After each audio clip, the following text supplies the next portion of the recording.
ఇక breaking news Chandanagar ఖజానా jewellers కాల్పుల ఘటనలో దర్యాప్తు కొనసాగుతోంది. నిందితులను పట్టుకునేందుకు 10 ప్రత్యేక బృందాలు రంగంలోకి దిగాయన్నారు హైదరాబాద్ సిపి. దుండగుల ఫింగర్ ప్రింట్స్ ని క్లూస్ టీమ్ సేకరించింది. అయితే దోపిడీకి పాల్పడింది అంతర్రాష్ట్ర ముఠాగా పోలీసులు అనుమానిస్తున్నారు. మొత్తం 6 దుండగులు చోరీ చేసినట్లు గుర్తించారు.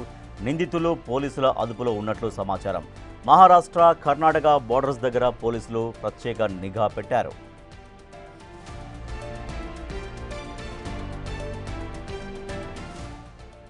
నిన్న ఉదయం షాపు ఇంకా పూర్తిగా తెరవక ముందే దొంగల ముఠా లోపలికి ఎంటర్ అయింది. సగం తెరిచిన షట్టర్ని ఓపెన్ చేసుకుని లోపలికి వచ్చారు. తుపాకీ పేల్చి సీసీ కెమెరాల్ని ధ్వంసం చేశారు.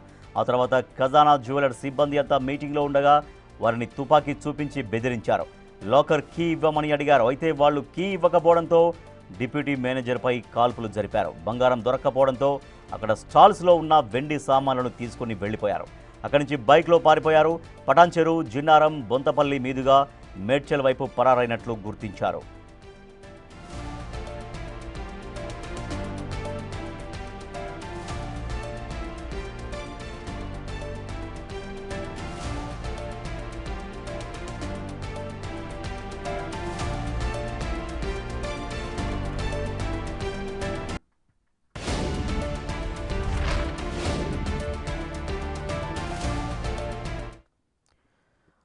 ఖజానాలో నిన్న దొంగలు పడి వాళ్ళను తుపాకీతో బెదిరించి మరి వాళ్ళు వెండి సామాన్లన్నీ కూడా అక్కడి నుంచి ఎత్తుకెళ్లారు. సో వాళ్ళనైతే ప్రస్తుతం అయితే అదుపులోకి తీసుకున్నట్టుగా సమాచారం తెలుస్తోంది. మరింత సమాచారాన్ని మా ప్రతినిధి అనిల్ అందిస్తారు. అనిల్, ఈ దొంగలు ఎవరు, ఎక్కడి సంబంధించినటువంటి ముఠాగా చెప్తున్నారు? సో ఇప్పటికే వాళ్ళు పోలీసుల అదుపులో ఉన్నట్టుగా కూడా తెలుస్తోంది.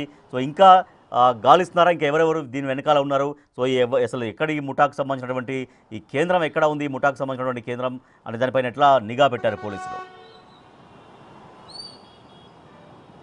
ఎస్ రాజేష్, నిన్న చందానగర్కి సంబంధించిన ఖజానా జ్యువెలరీలో అయితే 6 దుండగులు చోరీకి పాల్పడ్డ ఘటన అయితే చోటు చేసుకుందని చెప్పాలి. ఈ ఘటనలో భాగంగా 6 మందికి సంబంధించి 10 మంది ప్రత్యేక బృందాలతోటి పోలీసులు అయితే గాలింపు చర్యలు చేపట్టారని చెప్పాలి. ఇందులో భాగంగానే ముఖ్యంగా ఈ దుండగులకు సంబంధించి వీళ్ళంతా కూడా బీదర్కి చెందిన వారిగా అయితే పోలీసులు అనుమానిస్తున్నారు. అదే కోణంలో కూడా ప్రజెంట్ దర్యాప్తు చేస్తున్న పరిస్థితి అయితే మనకు కనిపిస్తుంది. అయితే నిన్న ఉదయం సమయంలో 10:30 సమయంలో, అంటే 10 గంటల 30 నిమిషాల సమయంలో ఎప్పుడైతే ఈ ఖజానా జ్యువెలరీ షాప్ ఓపెన్ చేశారో, ఓపెన్ చేసిన సమయంలో ఈ 6 దుండగులు కూడా లోపలికి చొరబడడం జరిగింది. చొరబడిన తర్వాత 3 తుపాకులతోటి వాళ్ళని బెదిరించడం, ఆ తర్వాత డిప్యూటీ మేనేజర్ అయినటువంటి సతీష్ మీద కూడా కాల్పులు జరపడం జరిగింది. ఈ సతీష్ని ప్రజెంట్ అయితే స్థానిక హాస్పిటల్ అయితే జాయిన్ చేశారు. అదేవిధంగా వెంటనే సిపి అవినాష్ మహంతి కూడా ఘటనా స్థలానికి చేరుకొని దీనికి సంబంధించిన వివరాలు కూడా తెలుసుకున్న తర్వాత దీనికి సంబంధించి ప్రత్యేకంగా 10 బృందాలను అయితే ఏర్పాటు చేసి ప్రజెంట్ నిఘా పెంచారు. అదేవిధంగా గాలింపు చర్యలు చేపడుతున్న పరిస్థితి అయితే కనిపిస్తుంది. అయితే వీరికి సంబంధించి 6 దుండగులు కూడా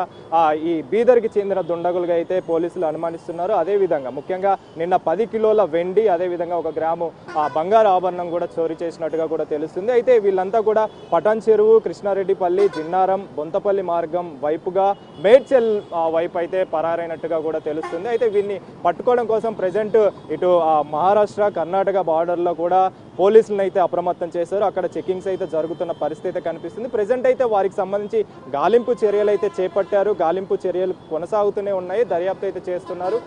సీసీ ఫుటేజ్ ఆధారంగా ముఖ్యంగా ఈ ఘటన జరిగిన తర్వాత వీరికి సంబంధించి 6 దుండగులకు సంబంధించి బైకుల మీద రావడం జరిగింది. బైకుల మీద వచ్చిన తర్వాత వీళ్ళు ఏ విధంగా అయితే ఈ చోరీకి పాల్పడ్డారో అదంతా కూడా వీళ్ళు సీసీ ఫుటేజ్ తీసుకోవడం జరిగింది. ఆ సీసీ ఫుటేజ్ ఆధారంగా అయితే ప్రజెంట్ దర్యాప్తు చేస్తున్నారు. అదేవిధంగా ఖజానా జ్యువెలరీస్లో వీళ్ళు ఎక్కడైతే దొంగతనానికి పాల్పడ్డారు, అంటే ముఖ్యంగా క్యాష్ కౌంటర్స్ కావచ్చు, ఎక్విప్మెంట్స్కి సంబంధించి కావచ్చు, ఎక్కడైతే వీళ్ళు చేతులు పెట్టారో ఆ చేతులు పెట్టిన సంబంధించి ఏలుముద్రలను కూడా క్లూస్ టీమ్ సేకరించింది. ఆ క్లూస్ ఆధారంగా ప్రజెంట్ అయితే వీళ్ళని, అంటే గతంలో వీళ్ళు ఏమైనా నేరాలకి పాల్పడ్డారా, ఎలాంటి నేర చరిత్ర ఉందనే కోణంలో కూడా ప్రజెంట్ దర్యాప్తు అయితే చేస్తున్నారు. అందులో భాగంగానే ఇటు ఖజానా జ్యువెలరీస్లో దొంగతనానికి సంబంధించి, అదేవిధంగా వీళ్ళ నేర చరిత్రకు సంబంధించి కూడా ప్రజెంట్ దర్యాప్తు చేస్తున్నారు. ప్రజెంట్ అయితే వీళ్ళకి సంబంధించి 10 ప్రత్యేక బృందాలు కూడా గాలింపు చర్యలు చేపట్టాయి. అదేవిధంగా బార్డర్స్లలో కూడా వీళ్ళు బైకుల మీద వెళ్ళారు కాబట్టి బైకుల మీద వెళ్ళే సమయంలో ప్రతి ఒక్క బైక్ని కూడా క్షుణ్ణంగా పరిశీలిస్తున్న పరిస్థితి మనకు కనిపిస్తుంది. అయితే ముఖ్యంగా చూసుకుంటే ఇలాంటి జ్యువెలరీస్ సంబంధించి ఇప్పటి వరకు కూడా చాలా వరకు ఘటనలు చోటు చేసుకుంటున్నాయి కాబట్టి ఈ బీదర్కి చెందిన గ్యాంగ్ ఇంతకు ముందు ఎక్కడైనా ఘటనకి పాల్పడ్డారా, దొంగతనాలకి పాల్పడ్డారా అనే కోణంలో కూడా ప్రజెంట్ అయితే దర్యాప్తు చేస్తున్న పరిస్థితి మనకు కనిపిస్తుంది రాజేష్. సో ప్రజెంట్ అయితే ఈ 6 దుండగుల కోసం అయితే గాలింపు చర్యలు చేపట్టారు. గాలింపు చర్యలు చేపట్టి త్వరలోనే పట్టుకుంటామని చెప్పేసి కూడా సిపి అవినాష్ మహంతి కూడా చెప్పడం జరిగింది రాజేష్. Thank you Anil. చందానగర్ ఖజానా జ్యువెలర్స్లో నిన్న ఉదయం తెల్లవారుజామున అంటే 10:35 ఆ దొంగలు ఎంటర్ అవ్వడం, మొత్తం గన్స్తో ఎంటర్ అయ్యారు. అక్కడ ఉన్నటువంటి సిబ్బందిని బెదిరించారు. తర్వాత ఒక డిప్యూటీ మేనేజర్ పైన కాల్పులు కూడా జరిపారు. అక్కడ నుంచి వెండి, బంగారు ఆభరణాలు దోచుకెళ్లారు. సో వాళ్ళ కోసం అన్వేషణ అయితే కొనసాగుతుంది. అంతర్రాష్ట్ర దొంగల ముఠాగా పోలీసులు నిర్ధారణకు వచ్చారు.